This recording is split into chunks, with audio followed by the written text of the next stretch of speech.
Hello बच्चों, कैसे हैं आप। आज हम हमारा एसएस का नया टॉपिक ट्रांसपोर्ट इन इंडिया के बारे में जानेंगे। तो अपनी एसएस की बुक खोलिए, पेज नंबर 93, चैप्टर 15 और ट्रांसपोर्ट इन इंडिया। तो जैसा कि आपको पता ही है, ट्रांसपोर्ट यानी जो हम सामान एक जगह से दूसरी जगह जो भेजते हैं, ट्रांसफ़र से बना ट्रांसपोर्ट। एक जगह से दूसरी जगह सामान, इंसान या कोई भी सर्विस का जो है वो मूवमेंट, एक जगह से दूसरी जगह मूव होना कहलाता है ट्रांसपोर्ट। तो लेट्स स्टार्ट रीडिंग कि व्हाट इज़ ट्रांसपोर्ट। ट्रांसपोर्ट क्या है। Transport mean the movement of people, goods and service from one place to another. People travel on foot, on animals. The modern vehicles are fast and comfortable. A good transport network is the backbone of a country economy. The means of transfer including roadways, railways, waterways and airways. जैसा कि हमने पहले ही समझ लिया था कि इंसानों का, गुड्स का, सर्विस का एक जगह से दूसरी जगह मूवमेंट जो कहलाता है ट्रांसपोर्ट। पहले के ज़माने में जब लोगों के पास ट्रांसपोर्ट के इतने साधन नहीं थे तो वो एनिमल पे या पाँवों पर ट्रैवलिंग करते थे। और आज के ज़माने में जो है व्हीकल बहुत फास्ट और कंफर्टेबल टाइप के व्हीकल बन चुके हैं। तो एक जो अच्छा ट्रांसपोर्ट है वो किसी भी कंट्री की इकोनॉमिक के लिए बैकबोन यानी रीढ़ की हड्डी के समान होता है।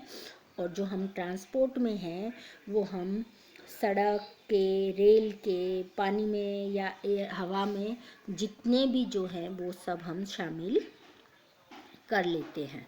तो सबसे पहले हम जानेंगे रोडवेज यानी कि सड़क पे चलने वाले होने वाला transport. In India we have one of the largest road network on. आप जानते हैं कि जो हमारे भारत का जो रोड नेटवर्क है वो विश्व में सबसे ज़्यादा लंबा, लार्जेस्ट, सबसे ज़्यादा लंबा है। Road are two types, metal and unmetalled. जो रोड है वो दो तरह की होती है, मेल्टेड और अनमेल्टेड। जो मेल्टेड होती है वो परमानेंट और पक्की होती है, और जो अनमेल्टेड होती है वो कैसी होती है, जो कच्ची या टेम्परेरी। जो सिटी में है और टाउन में है वहाँ पर पक्की सड़कें होती है, जबकि रूरल एरिया में जो है सड़कें जो है वो कच्ची या टेम्परेरी टाइप की होती है।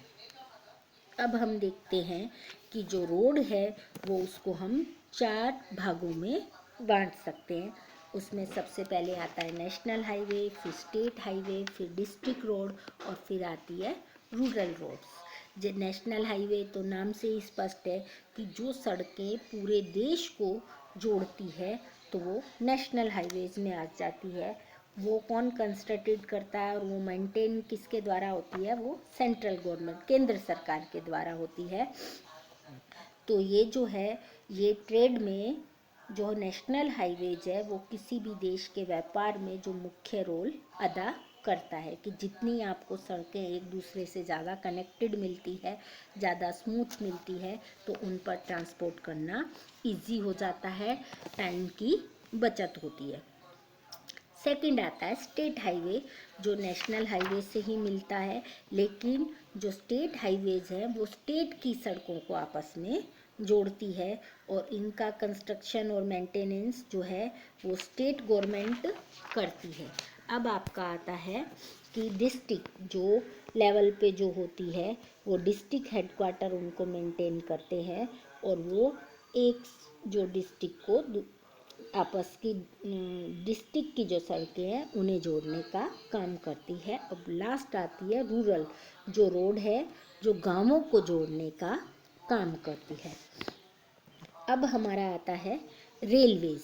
रेलवे जैसा कि आपको अभी बताया गया चित्र में दिख रही है, ये कौन सी ट्रेन है, ये मेट्रो ट्रेन है, जो कि अभी गुजरात में भी बनने की तैयारी चल रही है।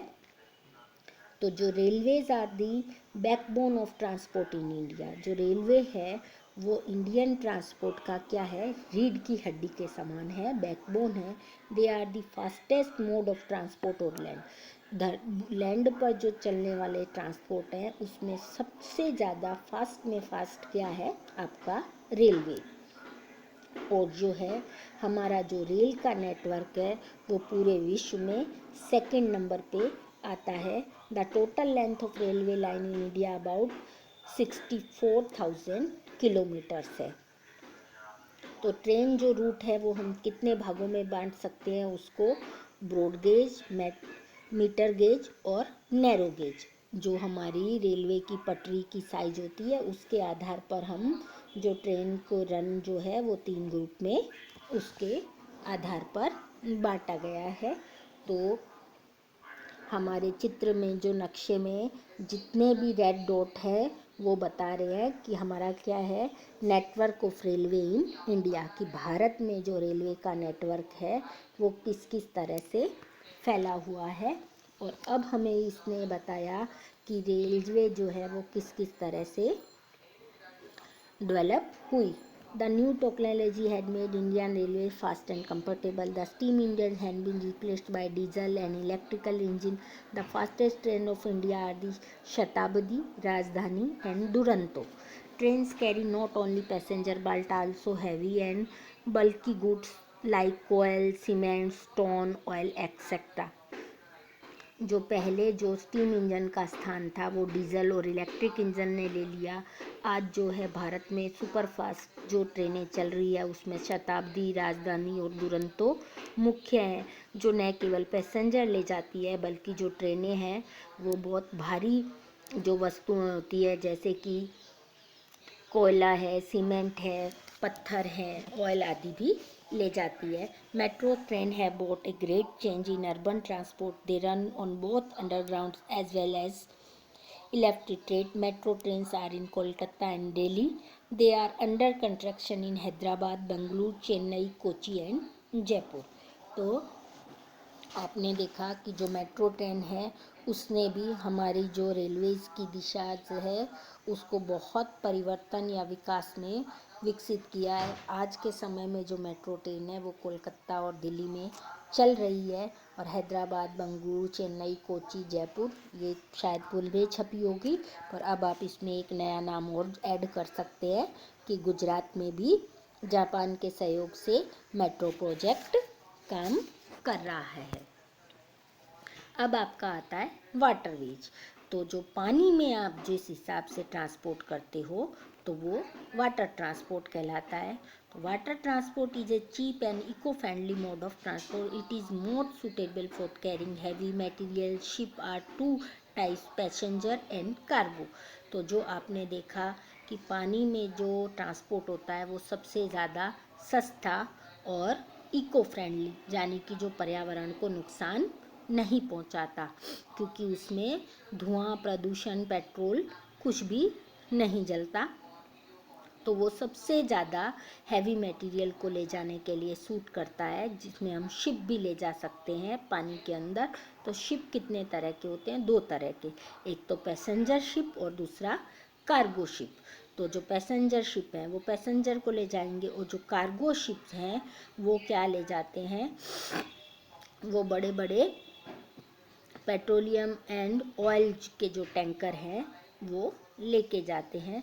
तो अभी जो कार्गो है वो Mumbai to Goa, Kochi to Lakshadweep and Kolkata और चेन्नई टू अंडमान में जो आपके कार्गो है वो काम कर रहे हैं। अब आपका आता है एयर ट्रांसपोर्ट। एयर यानी जो हवा में आप किस प्रकार से ट्रांसपोर्ट करते हैं। तो air transport is the fastest but the most expensive mode of transport. जैसा कि हम जानते हैं कि एयर ट्रांसपोर्ट जो है वो सबसे ज़्यादा तेज तो है लेकिन सबसे ज़्यादा महंगा मोड भी ट्रांसपोर्ट का कौन सा है, एयर ट्रांसपोर्ट ही है। They are helpful in reaching remote area. Airways include aeroplanes and helicopter Aeroplanes transport passengers, letter and goods such as flour, fruits and vegetables. Helicopter are useful mean of transport to go to areas that are very difficult to reach. जो आपके aeroplanes हैं वो passengers, letters, तरह तरह के जो goods हैं वो लेके जाते हैं. जो फ्लावर, फ्रूट्स या वेजिटेबल्स हैं जो बहुत ही कम समय में ख़राब होने वाले होते हैं उनको हम बाय एयर एक जगह से दूसरी जगह भेज सकते हैं. और हेलीकॉप्टर हमें उस जगह काम आता है कि जिस जगह एरिया में पहुंचना ज़्यादा मुश्किल हो. They are use to drop food and medicine during drop floods and earthquake. जो हेलीकॉप्टर है उस समय हमें बहुत मदद करता है जबकि या तो सूखे की स्थिति हो, बाढ़ की स्थिति हो या भूकंप जिन जगह पर आ जाते हैं. They are also use to rescue people during natural disaster. जो एयरवेज है वो आपका जो लोग कुदरती आपदा यानी नेचुरल डिजास्टर यानी कुदरती आपदा में जो लोग फंस जाते हैं उनको रेस्क्यू करने में यानी बचाने में जो है वो मदद करता है. Air transport of two type. जो हमारे एयर ट्रांसपोर्ट है वो कितनी तरह के होते हैं? 2 तरह के, इंटरनेशनल एंड डोमेस्टिक. इंटरनेशनल यानी कि जो अंतर्राष्ट्रीय और डोमेस्टिक यानी घरेलू. जो अंतर्राष्ट्रीय फ्लाइट्स होती है वो एक कंट्री से दूसरी कंट्री को जो है वो जोड़ती है और जो डोमेस्टिक फ्लाइट्स है वो आपकी कंट्री के अंदर अंदर ही चलती है. तो नक्शे में आप देख सकते हैं कि आपका जो एयरवेज है वो किस तरह से नेटवर्क फैला हुआ है और एयरवेज जो है वो किस तरह से काम करता है. तो यहाँ आपका चैप्टर हो जाता है पूरा. और इस चैप्टर में आपने क्या समझा कि हम एक बार फिर से दोहरा लेते हैं कि इस चैप्टर में हमने समझा कि ट्रांसपोर्ट क्या है और ट्रांसपोर्ट जो है वो लोगों और जो गुड्स है वो एक जगह से दूसरी जगह कितनी तरह से ले जा सकता है. By road, by air, by water. जो हमारा नेशनल हाईवे है, जो रोड जो है ट्रांसपोर्ट वो उसमें 2 आते हैं, 4 आते हैं. एक तो नेशनल हाईवे, एक स्टेट हाईवे, एक आपका डोमेस्टिक और चौथा रूरल. जो नेशनल हाईवे है वो सेंट्रल गवर्नमेंट हैंडल करती है और जो स्टेट हाईवे है वो स्टेट गवर्नमेंट हैंडल करती है. जो आज के ज़माने में जो मेट्रो है उसने जो ट्रांसपोर्ट का मीनिंग ही बदल दिया है. जो वाटर ट्रांसपोर्ट है वो सबसे ज़्यादा चीप और इको फ्रेंडली है जबकि जो एयर ट्रांसपोर्ट है वो फास्टेस्ट तो है पर बहुत ज़्यादा एक्सपेंसिव भी है. आप चैप्टर अपनी तरह से दोबारा पढ़ने कर समझने की कोशिश करना. धन्यवाद.